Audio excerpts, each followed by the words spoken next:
these guys definitely deserve to be in this main event for sure. Here we go. Main event number 3. It's the Roof Systems AFT Singles presented by Russ Brown Motorcycle Attorneys. First yellow light is on. One more yellow, and then we go green. It's 15 laps. Here we go. Main event number 3. Clutches are out from the inside. It's Janish. Here comes Enderbits and Wells right there in the third spot as they go into turn 1. Janish goes up the racetrack. The new rider comes up the inside. Looks That's like going to be Morgan Mishler. Yep. Oh, they're 4 wide off of turn number 2. That was Wells that got everybody squared up and shot down the back stretch. Nice move. Mishler goes back to the high side, around the outside. He's going to run out of racetrack. He's off of the groove. He slides back from first, now he goes back to third. Wow! The back end almost snaps around on him coming off of turn number 4. He gave it a great effort going into turn 3 like that, but just wasn't able to make it stick. It was a little bit slicker right off the groove. A lot of traffic out in front. Some of the riders are choosing to run the bottom of the racetrack right now to try to get a clear racetrack. Gautier and Mishler going at it for third and fourth. They are chasing Wells. Again, Mishler's leaving that throttle on a long ways down here in 3 and 4. He really is. He's not afraid to leave it on the throttle and trying to keep up as much momentum as possible. Looks like Gautier tries to do a slide job up the inside going to 3. No, it doesn't make it happen. Now Mishler's on the back tire of Michael Enderbits, and Enderbits, like you talked about, a track similar to Lodi. Of course, it's a lot bigger, but Enderbits is right there. Look at Mishler. He had to run out of real estate again, goes off the groove, gets back in line in third. Gautier's going to have a good drive off before. Here they come into turn number 1. Enderbits is doing really good. I mean, low-key is actually my pick to win this main event, so he's doing really good. But, well, you can just see that power, that essence in Yamaha built by Stopper Motors just gets the bike linked through 2 down the backstretch. So man, Jesse Janish just about got into the back tire of Gautier right there. Had to check up going into turn number 3. Yeah, that was definitely a moment for him. Just got in a little too deep. Remember what we were saying about regulating that entrance speed. If you just run it in a little too far, the motorcycle is just skating, and you're almost not necessarily out of control, but you're just doing everything you possibly can to get the motorcycle to slow down. Chad Coast makes a pass on Stallings down the back straight and moves up there into that mid spot. Here they come off before. It is a freight train. It's almost like we're on a mile, but we're on a half mile. It is Wells. Then you got Enderbits, and here comes Gautier trying to take that third spot away from Mishler. He makes the pass. Mishler squares off the corner. Can he retaliate down the back straightaway? Right when that happened, Enderbits got on the back tire of Wells. Here they come into 3, and it looks like now Gautier's up there battling for the top 2 spots now. He's on the move right now. He's just cutting off a little bit of real estate going into turn 1 here, just taking a little bit of the shorter way around the racetrack and able to make up a little bit of time. That's how he was able to get by Mishler. Mikey Rush tried the bottom. It's going to cost him 2 spots. He fades back 2 spots right there going into 1, so he was in 12. Now he's back there in 14th out of the 17 riders. Rush was my pick coming into tonight. He's struggling right now just a little bit. Yeah, this is how competitive this racetrack is. You really can't predict who's going to win because any of these riders have the capability to win one of these races. Chad Coast was looking at the inside of Jesse Janish, not able to make the pass right there. Chad back there still in 6th. Janish right now in the 5th spot. Chad Coast looking for a way around. Back out in front, though, it's Wells, Enderbits, and Gautier, and Mishler. Yeah, Chad got a bad start there on the outside of the front row. Just got pinched off going into turn 1. He's having to make up a lot of time. Hopefully he can get past Janish here and start working his way towards the front. I believe he does have the speed. He sure does. He's trying to keep up with the leaders. Last time by for your leaders, 21.664. His best lap, 21.574. You got look who's back here at a 21.466. Mishler's got the fastest lap right now, and he's stuck back there in the 4th spot. He actually looks like he's kind of holding up those guys just a little bit for 5th, 6th, and 7th now. Yeah, the thing about Mishler is he has inconsistency. He'll have a blistering fast lap on one lap, and then the next lap he slips the groove. So definitely has to get more consistent and march towards the front. Wells looks like he grabbed an extra handful coming off for turn 4 that time as they come to the 5 lap to go signal. Wells looking for his first win of the 2019 season. 2 riders go up the racetrack. Kawasaki rider had problems on the front straightaway, had a couple things going on, but 2 riders went way up the track down there in turn 1 and 2.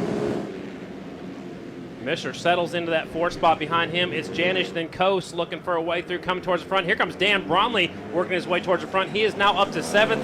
You Shayna Texter fan, she's back there in the 9th spot as they go across the start-finish line once again.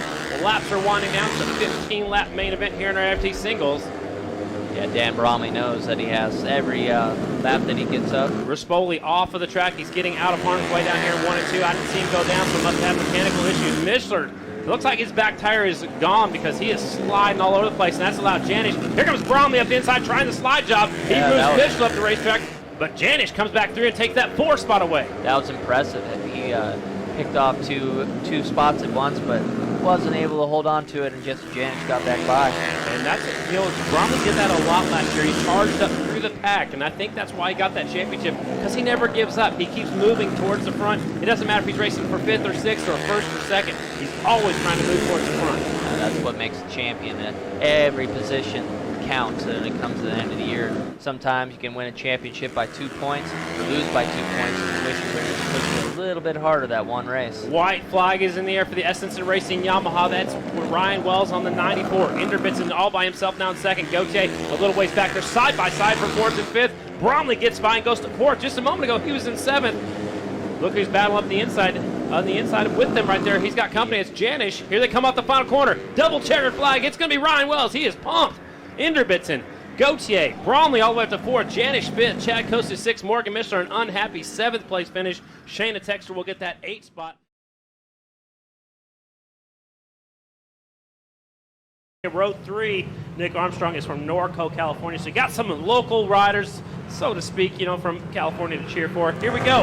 It's time for our AFT Twins presented by Vance & Hines Grand National Main Event. First yellow light is on. There's the second. Oh, and we're red.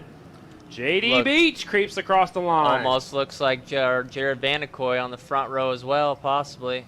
So Jiggy Dog circles back around. He goes back to row number 4. He will start right beside the Wizard, Jeffrey Carver.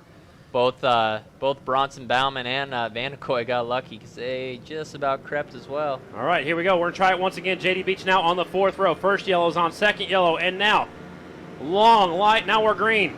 Pegram gets a good shot. Vandekoy does too, but the front wheel comes up. Now one rider goes way to the outside. Here they come squaring things off. Factor like Harley up the inside. Bronson Bauman rolls right around the outside. Woo!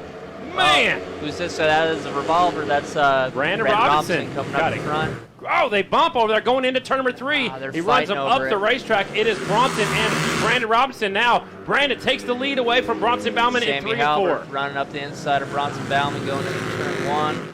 Makes it stick. Lap 1 is where it's most exciting around the outside. Here comes Bronson going back to work. Now here comes Factor Harley on the inside. Yep. But now he's trying to roll around the outside again. He's like, no, I want this spot, dude. You're going to have to work for it. Wiles will hold on to it. Wiles back here fighting for with Vandekoy for that 4th and 5th spot. Now here comes, looks like Sammy's moved up there taking the 2nd spot away. Whoa, hang on the outside. Letting it all hang out is Bronson Bauman. Bronson did not want to give up that spot. He just knows how hard it is to pass. He's like, man, I want to stay in 2nd, but how about the Harley Davidson here in 2nd? And 4th. And 4th, yeah. All right, so Vance & Hines team right down the street here. They're the title sponsor for tonight's event. Sammy's right there in 2nd. He is on Brandon Robinson right there on the back tire. Here they come through 2. Now all but 2 down the back straightaway. It is Robinson Halbert. Bronson Bauman in the 3rd spot. Vandekoy, Wiles in 5th. Briar Bauman rounds out our top 6. Looks like Bronson goes a little too wide. Yep, he's able to hold on to 3rd place. Man. Luckily. I thought he was going to hit the air fence. Look at Sammy Halbert. He is actually pressuring Brandon Robinson. Looks like Brandon Robinson's actually holding up Sammy Halbert for the lead here. Sammy, his fastest lap at 21.222. That's the fastest lap of the front runner so far. So Sammy's on the gas. They have found something for this main event. Sammy is charging, looking at the outside. Remember, he started at the back of his semifinal, dead last, and now he's up here running 2nd in the main. And they're figuring it out. That's awesome. So it's Robinson out front, Sammy Halbert right there in this shadow. Bronson Bauman, Jared Vandekoy, Henry Wiles, Briar Bauman, Brandon Price, the rookie of the year right now, 7th. JD Beach from the 4th row is up to 8th. Meese from the 3rd row is up to 10th. Vandekoy is definitely pressuring, but slips off the backside of Bronson Bauman going into turn 3. Looks like Brandon Robinson still has company coming. It looks like Briar and Henry Wiles are going out for that 4th and 5th spot. Here comes, look at that, Sammy Halbert trying the outside in turn number 2. Robinson kind of cuts him off going up to the wall. Sammy got out of shape going into turn number 3 right there. Caught his foot in a hole there, same place where Joe Cobb caught his foot. Oh, we got one into the air fence over there. It is not the 37. Who is somebody up front? I didn't quite see who that was, actually. One of the Indian. I think it's Wiles. It looks like Henry Wiles. His bike is right up against the air fence. Right. Yellow flag is out. We race until we see red or checkered. Wiles' bike is right up against the air fence. We're still running. We're still going green. Wiles trying to get out of the way. The bike is right there. If anybody gets off the groove. Here's the battle for the lead. We're going to have to see red. That motorcycle is in a dangerous area. There the red light's coming out, finally coming out. So that bike was right there in harm's way, and the red light finally comes out. Actually, we got red flags all around the racetrack. Looks like the wheel and lights aren't working right now, but man, the red flag comes out, but Sammy Halbert's putting on a charge. Yeah, he really is. He wants that win bad, and he's faster than Robinson right now. He just went up there and showed Robinson he was there. He just went around the outside and said, hey, look, I'm right here. Well, you know, this is an interesting deal right here because Brandon Robinson left the Factory Harley team here last year, and now Sammy Halbert is on the backside of Robinson. And I tell you what, Sammy Halbert really wants to beat Brandon Robinson right now and say, hey, dude, you might have left too soon. I think